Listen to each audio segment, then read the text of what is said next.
Olá, turma! Na aula de hoje nós vamos continuar falando sobre o reino plantae, só que sobre o ciclo reprodutivo das gimnospermas. Nós já vimos o grupo das briófitas, já vimos aí o grupo das pteridófitas e já começamos a estudar aí o grupo das gimnospermas, certo? Então hoje nós vamos falar um pouquinho sobre o ciclo de vida das gimnospermas, pegando aí como exemplo o pinheiro do Paraná, tá? Então, o pinheiro do Paraná, o nome científico dele se chama Araucaria agustifolia, tá? E é tipicamente encontrado no sul do nosso país. Ali pela região da Mata Atlântica, aonde ficou conhecido mundialmente pela mata de araucárias, tá? Então, nós vamos falar um pouquinho de como acontece esse ciclo reprodutivo. É muito importante sempre a gente frisar, lembrar vocês de que a Mata das Araucárias é uma região de reserva biológica, ou seja, ela é protegida por um órgão federal, o IBAMA, certo? Porque já foi uma árvore extremamente comercializada, traficada, né? A madeira dela é nobre, então ela já foi bastante traficada. Bom, mas nós estamos falando do ciclo reprodutivo das gimnospermas, pegando como exemplo o pinheiro do Paraná, que é a Araucaria agustifolia, né? Um exemplo das araucárias.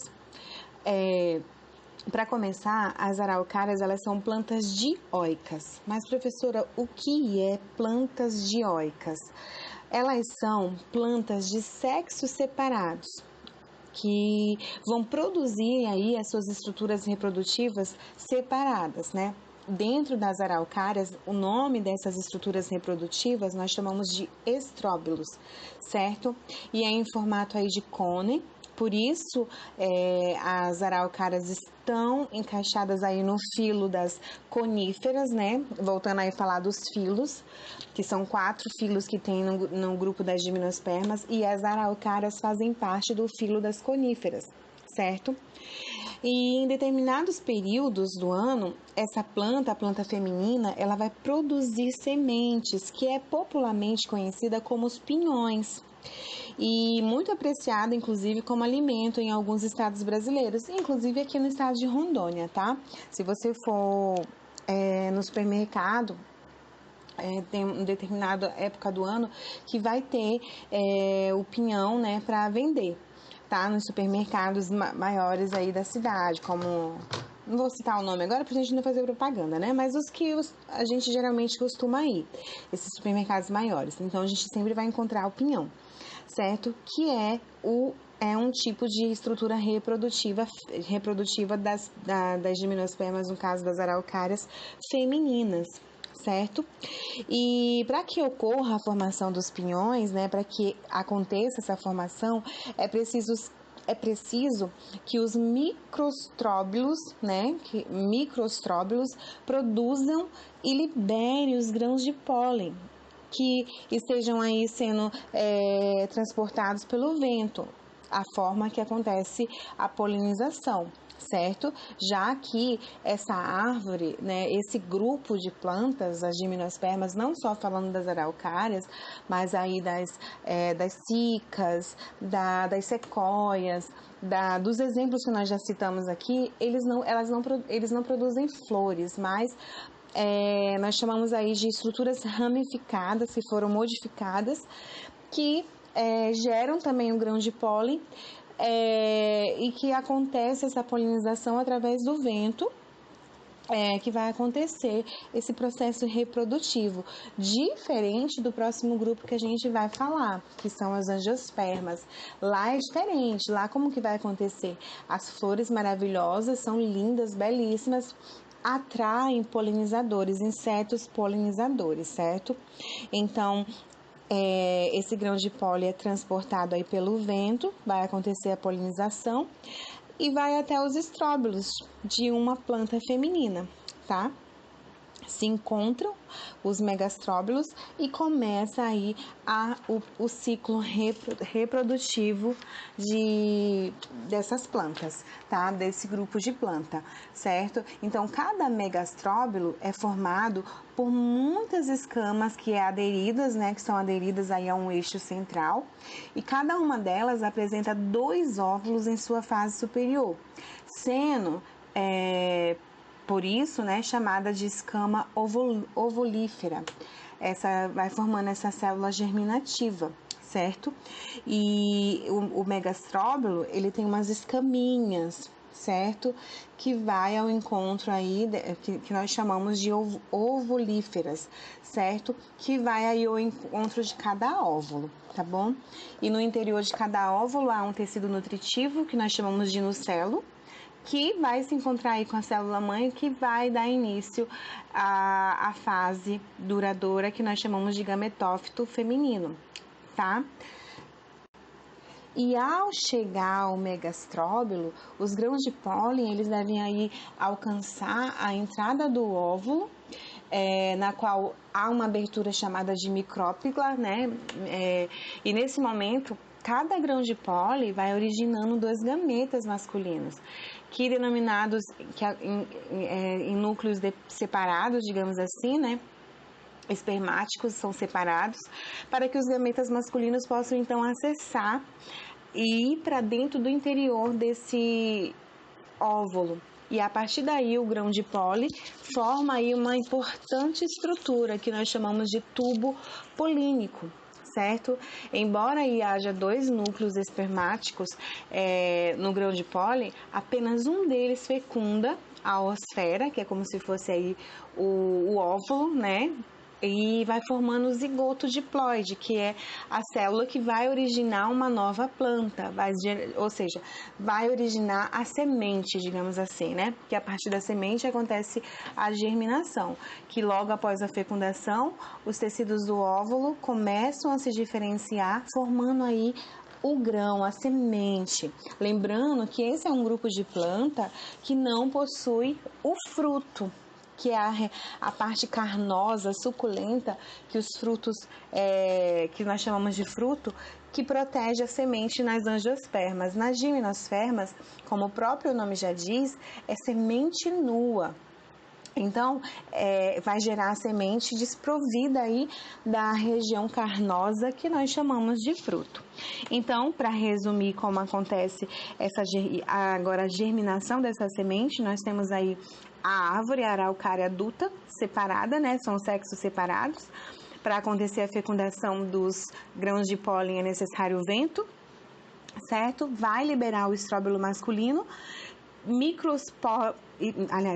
O microsporófilo, que é a estrutura que carrega o grão de pólen, vai se encontrar com a árvore fêmea, digamos assim, né? O que possui aí o estróbilo feminino. E a partir daí vai gerar uns microsporos que vão se encontrar, que nós chamamos de grãos de pólen, né? Vai formar aí o gametófito feminino, que vai gerar aí o tubo polínico, que vai gerar a semente, que nós chamamos de pinhão. E a partir dessa semente gerada, formada, que tem um embrião, vai formar aí uma árvore jovem, uma araucária jovem, uma gimnosperma jovem, certo? Então, esse é o ciclo reprodutivo. Falamos do ciclo e da... Bom dia, turma, tudo bem com vocês? Bom, a gente vai continuar falando agora sobre o grupo, né, do reino plantae. Nós já falamos das gimnospermas, né, e agora vamos dar continuidade falando do grupo das angiospermas, certo? Eu fiz aqui alguns esqueminhas para a gente entender um pouquinho sobre esse grupo lindo.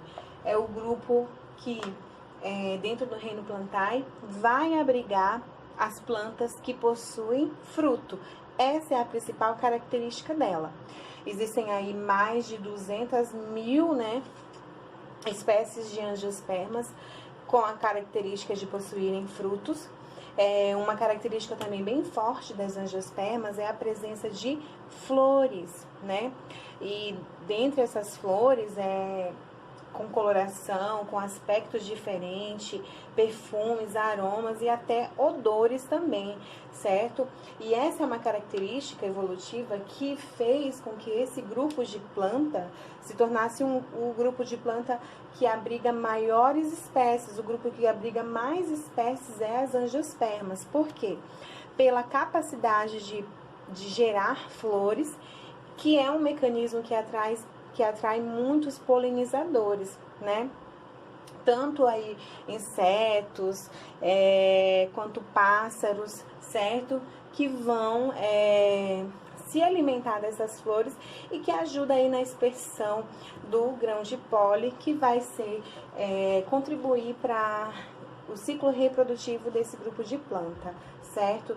Então, a característica mais marcante é a presença de fruto.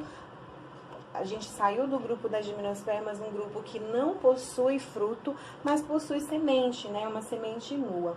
E nesse grupo aqui de planta, abriga muitas espécies. Entre elas aí nós temos as roseiras, orquídeas, vitórias régias, ipês, hibisco, cravos, bromélias e tantas outras aí que vocês possam imaginar. Todas as plantas que possuem flores e frutos se encaixam aqui nas angiospermas, certo? E assim, falando, né, especificamente das flores, né, que é uma característica forte desse grupo de plantas, que através dela acontece a reprodução, né, nas angiospermas. Falando agora das estruturas que fazem parte aí as flores, para poder gerar o fruto, né? Essas daqui são as estruturas das flores, certo? Claro que aqui é uma flor, peguei uma estrutura de uma flor hermafrodita, ou seja, dioica, né? Ela possui aí os dois sexos, tanto masculino quanto feminino. Uma flor que é hermafrodita, né, que vai possuir as duas estruturas e ela pode se autofecundar sem necessariamente precisar de um polinizador, né? Então, aqui nós começamos falando do receptáculo, essa estruturinha aqui, a parte do ramo que ajuda aí na floração, né, a sustentar essa floração, os elementos florais, né, o receptáculo que sustenta. Depois nós temos aí o ovário, que vai abrigar o óvulo. Sim, ele abriga aí o óvulo, que é a base aí, né, da estrutura feminina dessa planta, certo? E aqui, mexi a folhinha. E aqui são os ovários, né? O ovário contendo aí os óvulos, que quando acontece a polinização, se fecha e fecunda, que vai gerar uma semente que o fruto vai abrigar essa semente, certo? Essa estrutura aqui, ovário, óvulo, o estigma e o filete, forma aí o conjunto do gineceu, que eu vou explicar para vocês daqui a pouquinho, que é o conjunto da estrutura feminina, tá? Então, essa estrutura verde aqui, na coloração verde, estilete e a estigma, é a estrutura feminina. O estigma corresponde aí à entrada, né, do gineceu, no caso a estrutura feminina, que vai depositar aqui o grão de pólen, que fica na antera, certo? O grão de pólen fica aqui, na antera. E entrando em contato com o estigma, esse grãozinho vai para o ovário, que abriga ali o óvulo, e vai haver a fecundação, certo? Então, esse aqui é o estigma, ok? Essa regiãozinha aqui da entrada. Já essa região aqui, nós chamamos de estilete, que é abaixo aqui do estigma. É o canal que conecta aí ao estigma, né, e ao ovário, por onde vai ocorrer o crescimento do tubo polínico. Nós falamos lá nas gimnospermas também do tubo polínico, né? E aqui é aonde vai acontecer a formação do tubo polínico, que vai dar origem aí ao fruto, certo? Então, isso aqui é a estrutura feminina, e esse conjunto do estilete, estigma, ovário e óvulo, nós chamamos de gineceu, certo? cientificamente nós chamamos de gineceu. Agora vamos para a parte masculina da planta, né, da flor, aliás, de uma flor angiosperma. Aqui nós vamos ter o filete, que é essa partinha aqui, é a haste da antera, né, nós chamamos de filete. Coloquei aqui até uma bolinha verde para destacar melhor, e a setinha para mostrar que é ampliada a imagem. Olha que chique, ainda fiz ampliada aqui para vocês. A antera. A antera é onde vai ficar armazenado os grãos de pólen, estrutura minúscula, que se nós estivéssemos na escola, nós iríamos visualizar no microscópio. É linda, cada grão de pólen de cada flor é diferente e é uma coisa assim magnífica de se observar no microscópio, viu? Assim como o óvulo, tá? A gente consegue visualizar tudo isso no microscópio, tá bom? Então, aqui na antera, vai abrigar esses sacos polínicos, né? Que vai ajudar aí na produção dos grãos de pólen. E entrando em contato com o estigma, vai gerando aí o fruto, certo? O conjunto de antera, filete, nós chamamos de estame, né?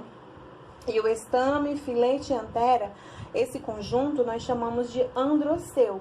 Androceu é o nome que se dá ao conjunto das estruturas masculinas de uma flor. Isso é questão de prova, tá? E esse esqueminha que eu fiz aqui pra vocês tem no livro de vocês também, tá? Provavelmente uma imagem parecida como essa eu vou colocar na prova de vocês, tá bom? Aqui, finalizando, né, a explicação para vocês sobre as estruturas feminina e masculina de uma flor das angiospermas. Aqui eu coloquei estigma, né, estilete e o ovário. Esse conjunto, essas três estruturas formam o gineceu. Gineceu é a estrutura feminina, é o conjunto das estruturas femininas, certo? Das flores. Olha aqui, ó. Até coloquei aqui a imagem para vocês verem. A mesma imagem que eu coloquei anteriormente, tá? Parecida com a anteriormente. Então, isso aqui é o conjunto, são as estruturas que formam o gineceu. Gineceu é o quê? É o conjunto das estruturas femininas de uma flor angiosperma. Já o estame, antera e filete, nós chamamos de androceu, que vai ser as estruturas, conjunto das estruturas masculina das flores, tá? Até coloquei aqui do ladinho um desenho maior para vocês enxergarem e entender. Antera, filete, junto com estame, né? Forma aí o conjunto do androceu, que é as estruturas masculinas das flores das angiospermas, certo? O grão de pólen fica armazenado aqui, ó. Ele é produzido aqui, na antera, certo? Que entrando em contato com o estilete, estigma aqui, que vai entrar para o ovário, vai formar um fruto, que vai armazenar semente. E logo essas sementes, elas são dispersadas aí pelos pássaros, germinadas, caem no chão, cumprindo aí o seu ciclo da vida, e automaticamente passam a germinar, gerando novas plantas, tá? Então, isso aqui são as estruturas de uma flor angiosperma, ok? E pra gente finalizar, vamos finalizar falando dos frutos, né? Depois da fecundação, o ovário ele vai originar a semente, como eu disse pra vocês, aqueles óvulozinhos que ficaram lá armazenados no ovário, né? Vai dar origem às sementes. A partir do ovário, né, da flor, ele vai se modificar, originando então o fruto, ó. Desenhei aqui um moranguinho, certo? Que basicamente são formados aí pelo pericarpo e pelas sementes. O pericarpo, ele é composto aí por três partes muito importantes. Primeiro, o epicarpo, que geralmente corresponde aí à casca dos frutos, certo? Uma laranja, por exemplo, aquela primeira camada alaranjada nós chamamos de pericarpo, certo? O mesocarpo é a parte carnosa da maioria dos frutos, certo? Depois, se você tira a casca da maçã, por exemplo, vai vir o mesocarpo, que é a parte carnosa da maioria dos frutos. Como eu citei para vocês, né? A laranja, a maçã, tem o abacate, certo? Aquela camada nós chamamos de mesocarpo. E já a camada de endocarpo, que eu coloquei aqui, é a parte mais interna do fruto. E, em geral, é onde vai ficar armazenada as sementes daquele fruto, certo? Quando você encontra a semente, aquela camada nós chamamos de endocarpo. O próprio nome já dá esse significado, né, gente? Endocarpo. Então, essas daqui são as estruturas do pericarpo que compõem aí a formação, né, de um fruto, ok? Então, essa aqui é a parte final, digamos assim, da formação após a fecundação do grão de pólen lá no ovário da flor, gera o fruto que vai armazenar a semente. Aqui eu coloquei o moranguinho porque eu achei mais fácil para desenhar, mas se a gente for entrar em detalhes sobre o morango, sobre o abacaxi, sobre o caju, né, que são frutas aí que dentro da biologia, da ciência, elas são consideradas pseudofrutos, ou também chamados de frutos falsos, né? Por quê? Para que seja considerado um fruto, é necessário o desenvolvimento a partir do ovário da flor. Então, algumas estruturas, né, que existem aí, como na pera, na maçã, no caju, morango, são desenvolvidos, né, acontece o desenvolvimento dentro de outras peças, peças florais. Então, desculpa, gente, a tosse. Acontece aí a partir do pedicelo da flor, no caso do caju, e o receptáculo floral, no caso dos demais exemplos, certo? Por isso nós chamamos de pseudofruto, ou também chamado aí de frutos falsos. O que a gente come, na verdade, tá vendo isso aqui, as sementinhas que tá superficialmente nos morangos, isso aqui que seria o fruto, certo? Porque ele tá exposto.